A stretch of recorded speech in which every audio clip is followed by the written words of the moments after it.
Olá vestibulando, eu sou o professor Renato Amigo, professor de Química e integrante da equipe da Central de Vestibulares aqui do Liceu Jardim. E ufa, terminaram as provas das primeiras fases dos grandes vestibulares, a saber, Unesp, Unicamp, Fuvest, e agora você deve estar preocupado com a sua preparação para a segunda fase. E o que os nossos professores resolveram fazer? Eles resolveram gravar algumas aulas com dicas, com resolução de exercícios, com algumas orientações para você ficar um pouco mais tranquilo e ter aquele desempenho legal que você espera para que você possa ingressar na tão sonhada vaga na universidade. Então, bora lá! Vamos assistir mais um vídeo então com um mega professor aqui do Liceu Jardim.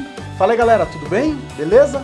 Então hoje eu trouxe o Ricardo aqui, o nosso coordenador de Química, para que ele possa dar algumas dicas aí para vocês. E como eu também sou professor de Química aqui na escola, deixa eu trocar uma figurinha aí sobre os principais conteúdos de Química que podem eventualmente aparecer na segunda fase. Lembrando que a gente não tem bola de cristal, a gente não é bidu, a gente está simplesmente fazendo uma previsão com base em toda aquela experiência que a gente tem. Então agora presta atenção em algumas dicas que o Ricardo vai passar para vocês, que vão complementar aquelas dicas que eu já dei no primeiro vídeo que eu falei sobre a segunda fase da Fuvest, beleza?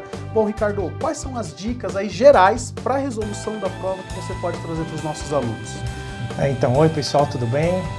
Parabéns aí pelo bom desempenho de vocês aí. Agora, pensar na segunda fase, né, Renato? É isso aí. Então, na segunda fase, ela é um pouquinho diferente da primeira, né? Você precisa fazer um treinamento específico para a segunda fase, porque a segunda fase as questões são dissertativas, né? Então, lá na primeira fase você pegava a prova, fazia um rascunho lá no cantinho, aproximava alguns valores nas contas, porque as questões eram alternativas, então para você ganhar tempo você fazia isso, né? Agora, na segunda fase, você precisa organizar o raciocínio, organizar o pensamento, encadear o pensamento de tal forma que a pessoa que vai corrigir a sua prova, que é uma pessoa com capacidade técnica, é um químico que vai corrigir, e você vai precisar organizar de tal forma que ele entenda o seu pensamento. Então, para isso, você precisa resolver as provas anteriores. Pegar aí pelo menos dos 5 anos passados, separar um tempo na sua casa para resolver essas questões. E uma coisa muito importante que muitos alunos me perguntam é assim, né, Renato? Ah, professor, eu olhei a resolução do cursinho XYZ, nossa, a resolução é daquele tamanho, não cabe naquele espaço, eu nunca ia ter esse raciocínio. Pessoal, fica calmo. Quando a gente vai corrigir, a gente faz uma resolução completa, com demonstrações e todas as passagens, exemplos, né? Então, não fique apavorado por causa disso. Então, o importante é você ler a questão, entender qual é o conteúdo que está sendo pedido. O tema é termoquímica, então, lá na sua cabeça, procurar tudo aquilo que você estudou, revisou, fez prova e etc., para tentar resolver aquela questão de uma forma que você consiga expressar aquilo que está na sua cabeça no papel, para que o corretor não tenha dúvidas daquilo que você está fazendo, né? Então esse treinamento é importantíssimo, precisa resolver as questões de segunda fase dos vestibulares anteriores, né? E ter a resolução na cabeça ajuda para o aluno se organizar com relação ao espaço mesmo. Puta, peraí, se eu for explicar demais, talvez eu vou consumir todo o espaço com o item A e para o item B vai sobrar um cantinho lá que eu vou ter que fazer todas as contas espremidas e não é isso que o corretor quer ver. Lembrar, né, como eu também já disse naquele vídeo inicial, que o corretor ele é químico, então você vai usar e abusar dos termos técnicos que você aprendeu conosco, tanto comigo, como com o Ricardo, como com o Abreu. Então tem que lembrar daqueles termos técnicos principais e entender o comando da questão, né? O comando da questão é importantíssimo. Então, desde o primeiro ano lá, quando eu falo para vocês, responda o que foi perguntado. Aí todo mundo, professor, como assim responder o que foi perguntado? Então, toma cuidado no comando da questão. Se a questão pede, cite 2 exemplos de tal coisa. Então, é para citar, não é para explicar. Se o comando é justifique, você precisa justificar. Então, toma bastante cuidado no comando da questão. E só responda aquilo que foi perguntado. Não tente escrever mais, porque você acha que a resposta está curta. Respostas compridas não são sinônimo de resposta correta. Você acaba até deixando o corretor falar, pô, vou perder um tempão lendo isso aqui, só tô lendo groselha, né? Então se o cara falou, cite o composto responsável por tal coisa, para você citar só o composto responsável por tal fenômeno. Você não precisa dizer o composto responsável por tal fenômeno é o tal por conta disso, disso e daquilo. Ele não pediu para você explicar, ele pediu para você citar.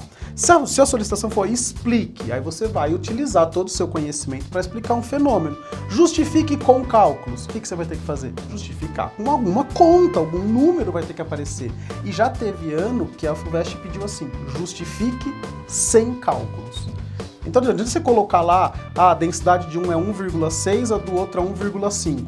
Ele pediu sem números, ele quer que você diga a densidade de um é maior que a densidade do outro. Sim, não é verdade? Então, o comando da questão é muito importante. Então, acho que quando você lê a questão, você já tem que visualizar a resposta.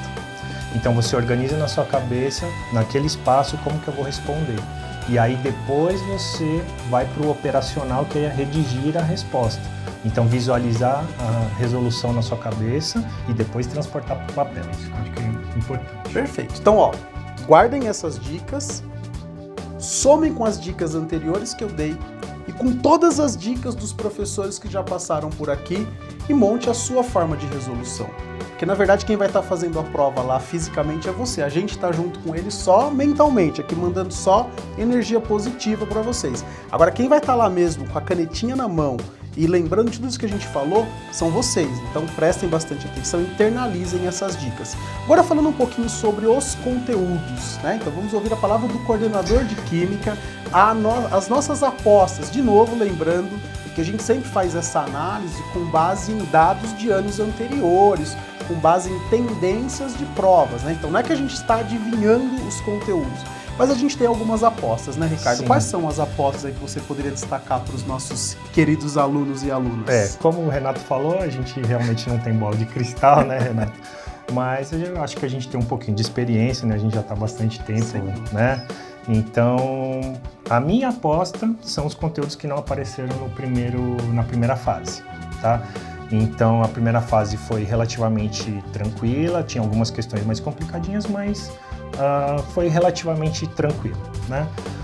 O problema é que na primeira fase não apareceram os conteúdos mais difíceis, que os alunos têm mais dificuldade. Então, equilíbrio químico, cálculo de pH, gases, termoquímica. Esses assuntos normalmente aparecem, né, na primeira fase e dessa vez não apareceu. Então, minha aposta, não sei se é a sua também, Renato, a minha aposta é que esses assuntos vão aparecer na segunda fase porque são pilares no estudo de química, né? Reações inorgânicas, conceito de ácido-base, cálculo estequiométrico, que não foi cobrado, equilíbrio, cinética, né? Então, minha aposta acho que é isso aí, viu? E a gente não pode esquecer das reações orgânicas, né? Então, mesmo tendo caído na primeira fase, aquela questão com o modelo, onde ele te dá uma reação que não é estudada no ensino médio de propósito, porque as reações estudadas no ensino médio não precisam dar modelo. Tecnicamente, você deve saber resolver. Então, pega aquela reação que é mega específica, que muito provavelmente é um objeto de estudo de algum mestrado, algum doutorado lá na USP. Então, eles pegam casos reais, trazem para vocês nas provas e colocam lá um modelo. E pedem para você, a partir do modelo, ou desenvolver uma equação parecida, com reagentes diferentes, ou então ele aproveita essa reação para trazer conceitos de equilíbrio químico, um deslocamento de equilíbrio em cima de uma reação dada e, principalmente, uma estequiometria, onde vocês têm que lembrar que a gente trabalhou bastante em sala de aula. Reagente em excesso, pureza e rendimento.